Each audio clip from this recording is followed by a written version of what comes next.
once. And I won't forget the men who died, who gave that right to me. And I gladly stand up next to you and defend her still today.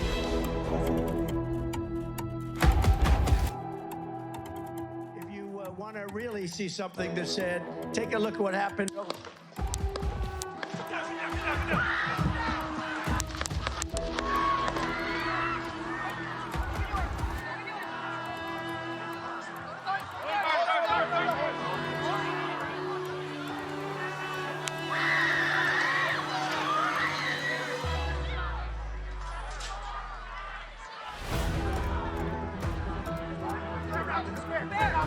Hold, when you're ready, on you. Ready? Move! Up, move, go. Up. All guys here. All guys here. You ready?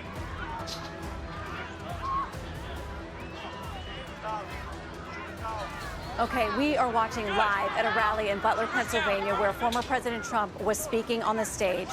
There has been some kind of disturbance that clearly sets law enforcement and Secret Service into motion, immediately jumping around the former president in a protective mode. The crowd has been screaming. They are standing by. You can hear some voices there saying, "Are we ready to go? Are we ready to go?" We are looking at President Trump. This does not look good.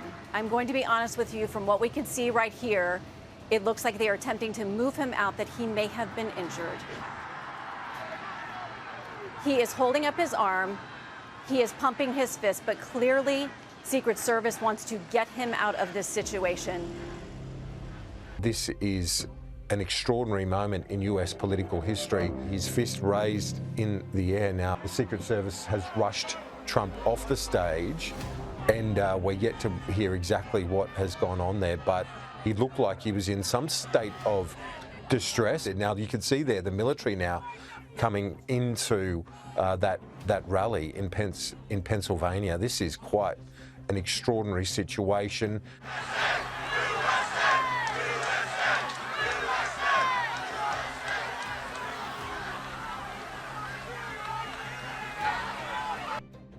Just hearing that the Secret Service are now saying that Donald Trump is safe. There's no place in America for this kind of violence. It's sick. It's sick. It's one of the reasons why we have to unite this country.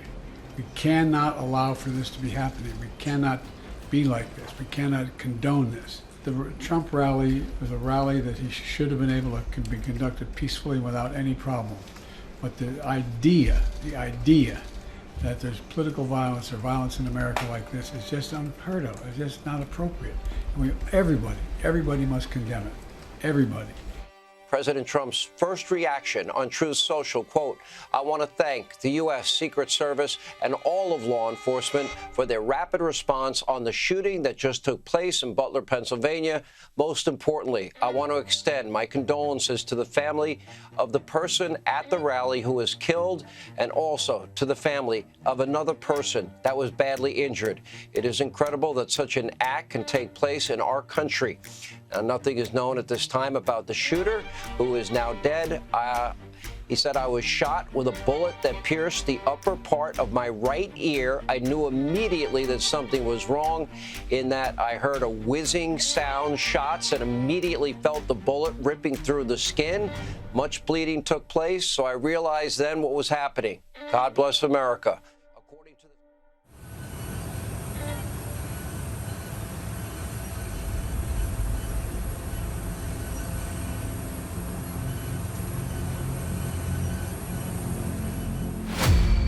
This evening we had what we're calling an assassination attempt against our former president, Donald Trump.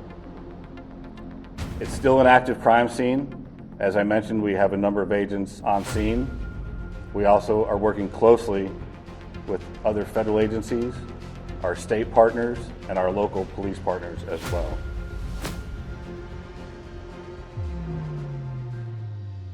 The parents of Donald Trump's would-be assassin, Thomas Matthew Crooks, called police hours before he opened fire at a campaign rally on the weekend.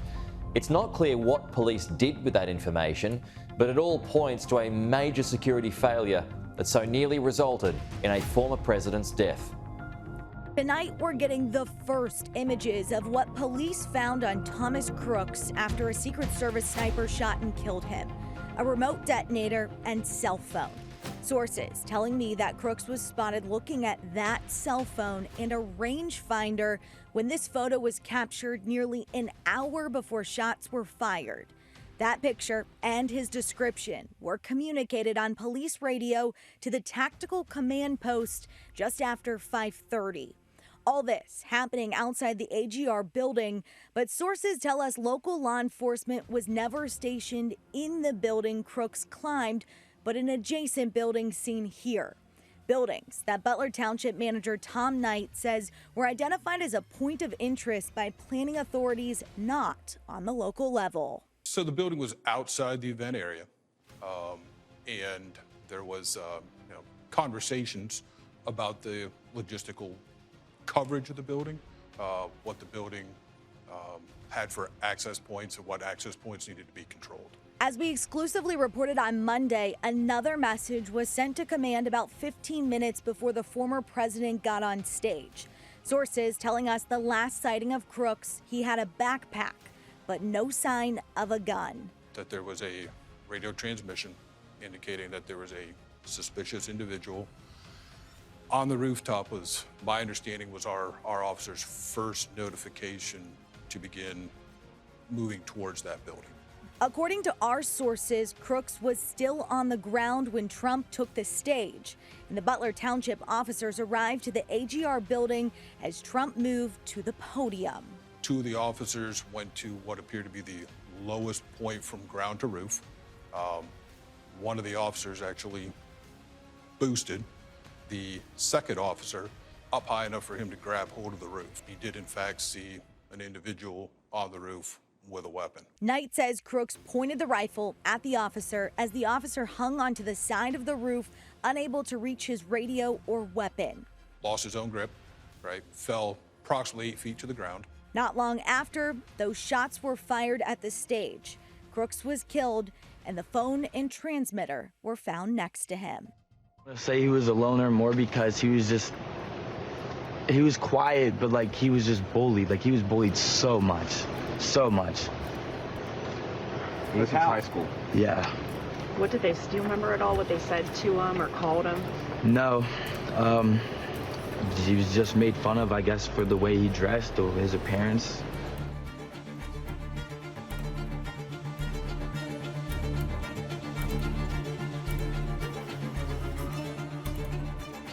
This is Ben Macer. I was at the same point that probably the witness you were talking to earlier.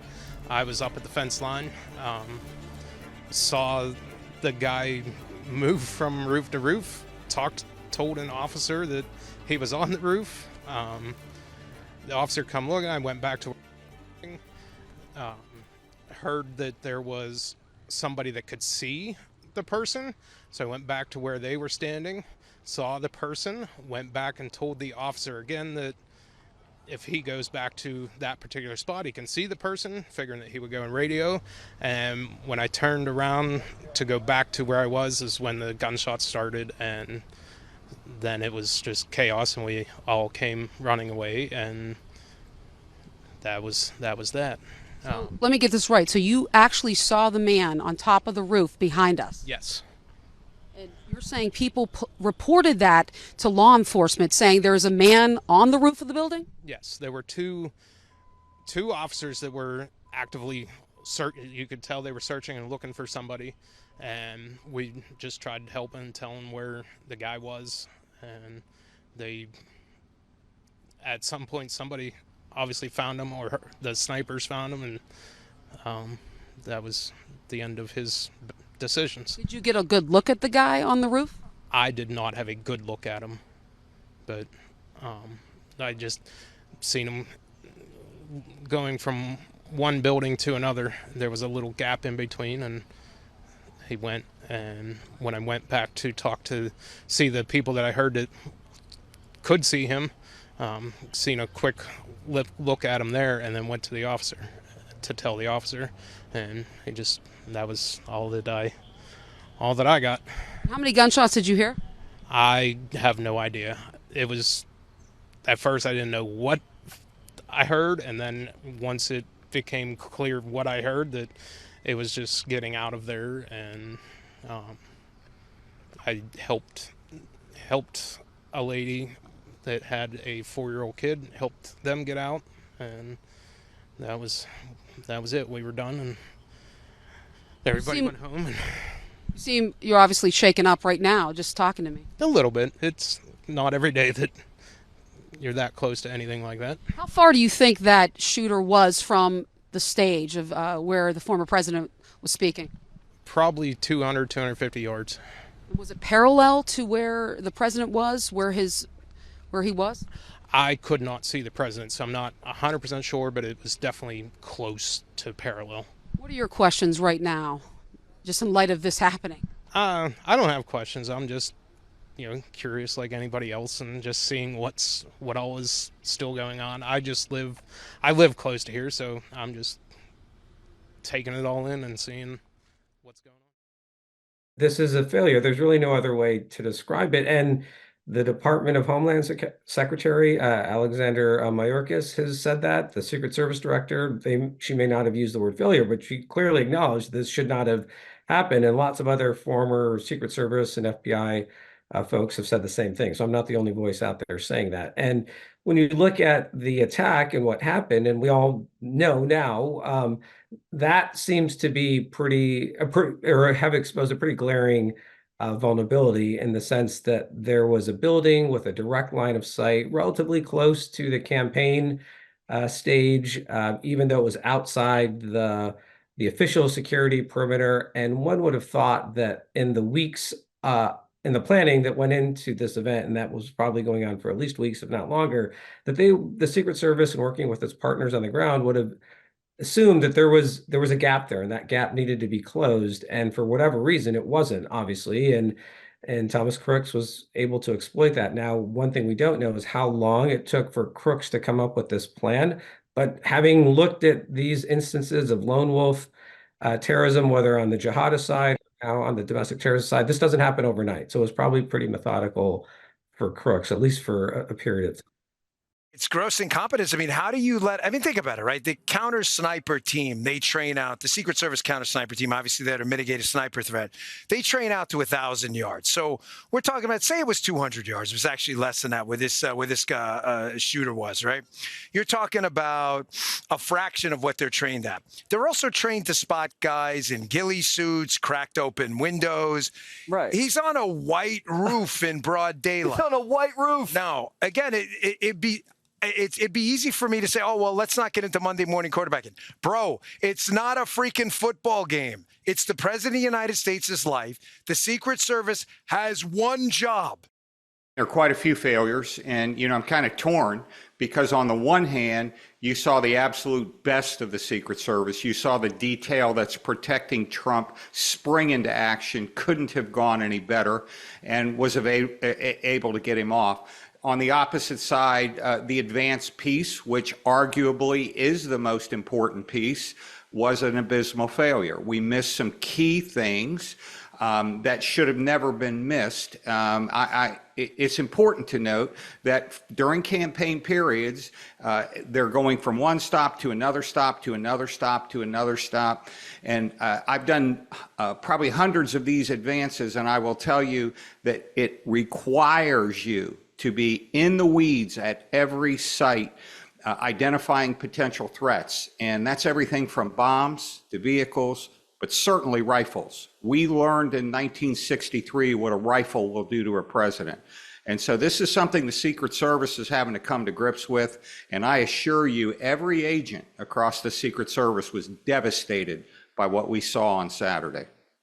That there is no question that there was a breakdown between the local police in Pennsylvania and the Secret Service. The communication that goes between them, there's no question that that was a breakdown. The question is, whose responsibility was that particular area?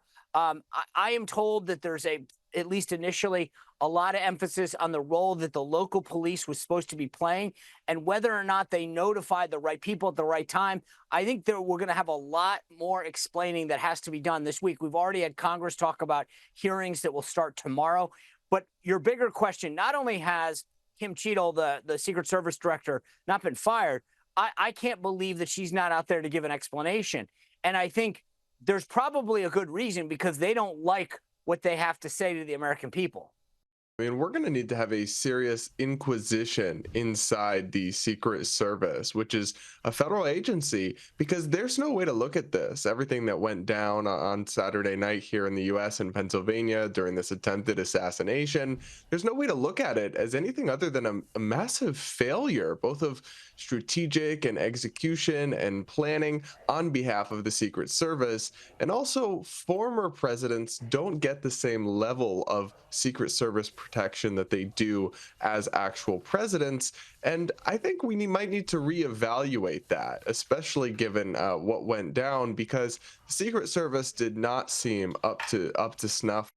Well, a lot of people are acting like they're surprised, but Tucker Carlson, has stated this multiple times, who is a friend of mine, a guy that I respect, that obviously this is the last option, is going to shoot Donald Trump. And let's be real, like when you look at this situation, this is a serious issue for the Secret Service. There's only one other roof across at the whole entire event that even had a, shootable lane to the president.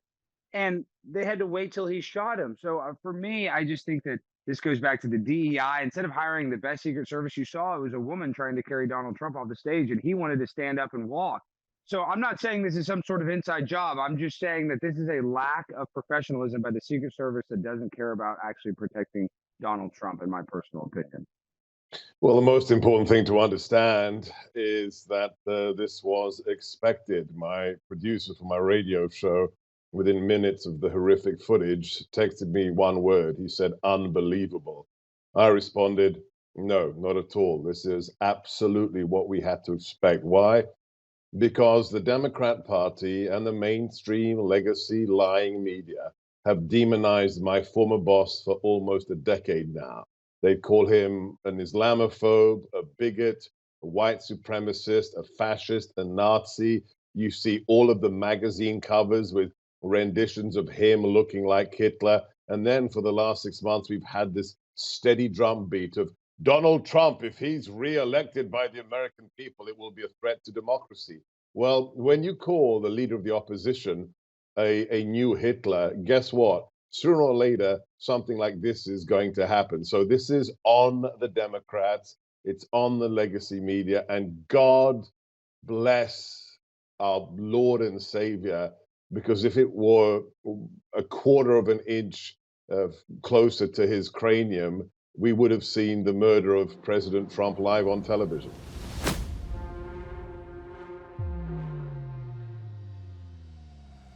Former president was shot, an American citizen killed, while simply exercising his freedom to support the candidate of his choosing. We cannot, we must not go down this road in America. We've traveled before throughout our history. Violence has never been the answer.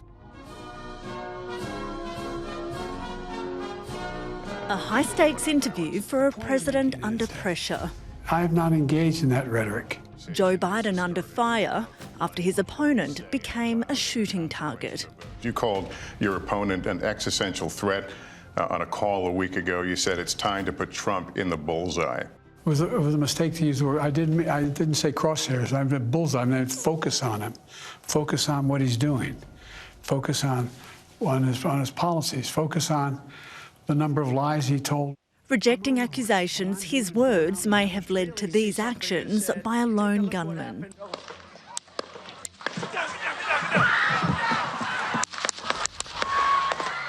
Have you taken a step back and done a little soul searching on things that you may have said that could incite people who are not balanced? My opponent is engaged in that rhetoric. He talks about there'll be a bloodbath if he loses.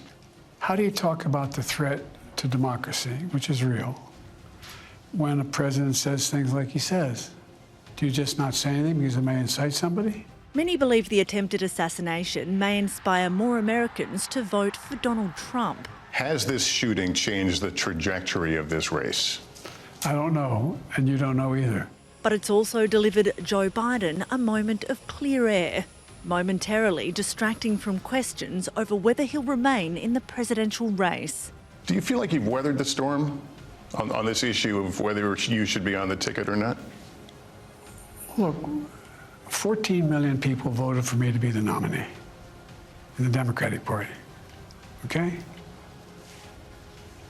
I listen to them. Who do you listen to on deeply personal issues like the decisions whether to stay in the race or not? Me. The idea that I'm the old guy. I am. I'm old. But I'm only 3 years older than Trump, number one. And number two, my mental acuity's been pretty damn good. The 81-year-old excusing his disastrous performance in the First Leaders debate. Are you seeing what they saw, which was moments of, frankly, that appeared to be, you appeared to be confused? I had to see it. I was there. I had a bad night. I wasn't feeling well at all. And I had been, without it making it, I screwed up. Insisting he'll be ready for round two. Would you be open to doing one in the next few weeks? I'm going to debate him when we agreed to debate, and I'm going to debate him in September.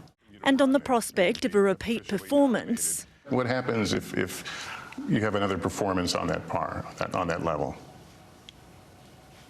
I don't plan on having another performance on that level.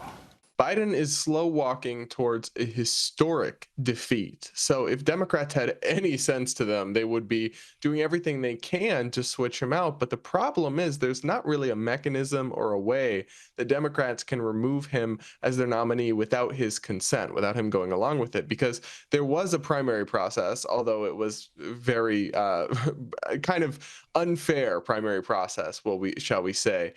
It was very much skewed towards the president as getting the Democratic nomination, but votes were cast, and he does have delegates. So they can't really remove him without his consent. They'd have to convince him to step down, which I just don't think he will. It's obviously what would be best for the country and for the Democratic Party, but I think Joe Biden has a bit of a God complex. I think he thinks, I beat Trump in 2020 and I'm the only one who can save America from Trump. And what's interesting about that is that he did beat Trump in 2020, but he also looks like the candidate most likely to lose to him in 2024 because a lot of things have happened in those intervening years. Joe Biden has declined. We've had massive inflation. We've had a border crisis. And Trump has made something of a comeback. You know, after 2020 and his post-election shenanigans, he really had a fall from grace, but he's really made quite the comeback and kind of moved on. And I think a lot of people view his presidency more fondly as time goes on, as things get more hectic. So yeah, obviously Biden should drop out, but I don't think his ego and his narcissism will allow him. He is in a pretty bad situation right now, Chris, and I don't know what he's going to do because there's nothing he can do that will make any sense. He's been telling his supporters for years now that Trump is this big threat to democracy and essentially Hitler. And all of a sudden now he's saying, oh, political violence is never okay. I wish him a speedy recovery. But you know, this answer he gave, like so many others, they're just a mess of bumbling. And the selection by Donald Trump of J.D. Vance, who's young, as you mentioned, just makes Joe Biden look even more like a feeble, bumbling, elderly oaf. It makes it even worse for Biden's ticket. That is why I keep coming back to this idea of replacing Joe Biden, which I think will be intensified now. Some people are saying, oh, they're going to do away with that effort. I don't think so. The effort might not be in public as much anymore. They might not talk about it loudly, but I still suspect he will not be the eventual nominee. Well, it's not like Joe Biden to give up. He's never given up at any stage, at any point in his life, no matter how significant the adversity. Firstly, following the assassination attempt on Donald Trump, if Joe Biden resigns now, he looks as though he's resigning in fear. Two big M's at this stage of a campaign: money and momentum. And both of those are going in the wrong direction for Joe Biden. Donors are sitting on their hands waiting to see what happens. They're not sure about throwing good money after bad. And the momentum, even before the weekend's events, I think you would say was flowing in former President Trump's direction. But after the weekend, absolutely it is, yeah.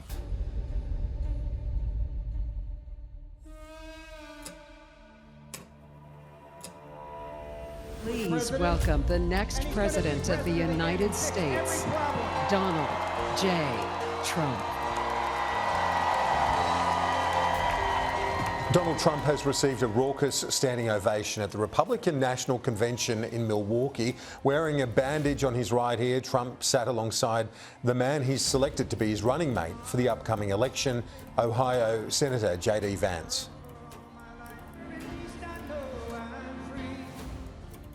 The Republican convention is not really a political event. It's a moment of unity for this country. You'll notice they keep coming back at the convention to this idea of unity following the horrific assassination attempt on Donald Trump. So you're right, it does seem as though the nation has moved on. But look, a few months in politics, as you well know, Chris, is an eternity. Anything could happen. The left despises Donald Trump with a seething hatred, and they will do whatever they can to make sure that he does not become president. So we have no idea what's going to happen between now and then. I don't think Republicans should get too comfortable thinking Trump has this all wrapped up. Ladies and gentlemen, please welcome the next President of the United States, President Donald J. Trump. Let us go forward together and keep our sacred oath to defend the Constitution. Let me remind you, Kamala had one job, and that was to fix the border. Now imagine her in charge of the entire country. Let's heed the call of our party's nominee to fight for these United States. The man who will revive these ideals in the United States of America is your next president, the 47th President of the United States, Donald J. Trump.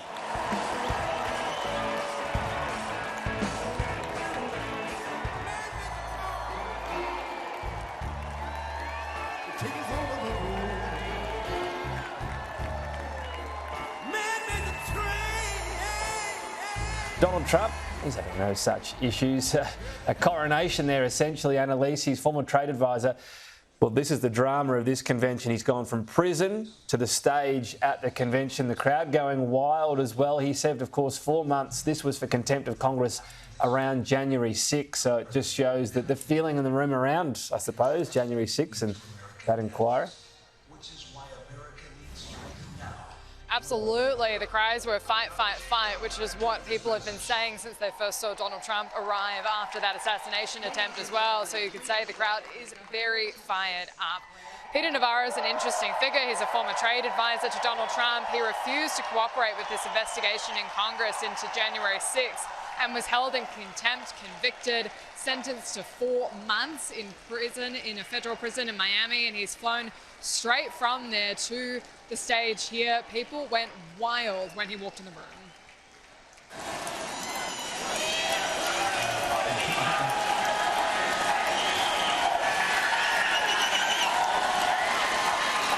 I think you folks just want to know if you can see my MAGA tattoo I got there.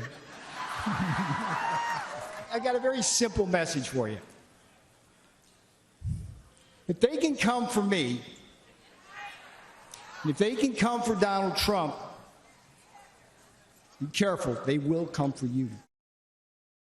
Annalise, thank you. That was Peter Navarro. This is Greg Abbott now. So another big name speaker at this, the Texas governor. Let's go there live to the convention. I can tell you, America needs a president who will secure our border. America needs Donald J. Trump.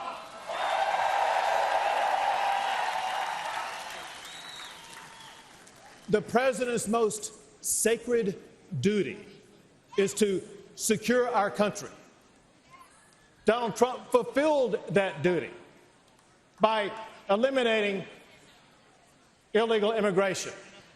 Under President Trump, we had the lowest illegal border crossings in about 4 decades. By contrast, however, Joe Biden deserted his duty. On his first day in office, he gutted President Trump's policies. And the result has been catastrophic. Under Joe Biden, illegal immigration has skyrocketed. Under his watch, around 11 million immigrants have crossed our border illegally. That's more than the entire population of Michigan. It's twice the population of Wisconsin.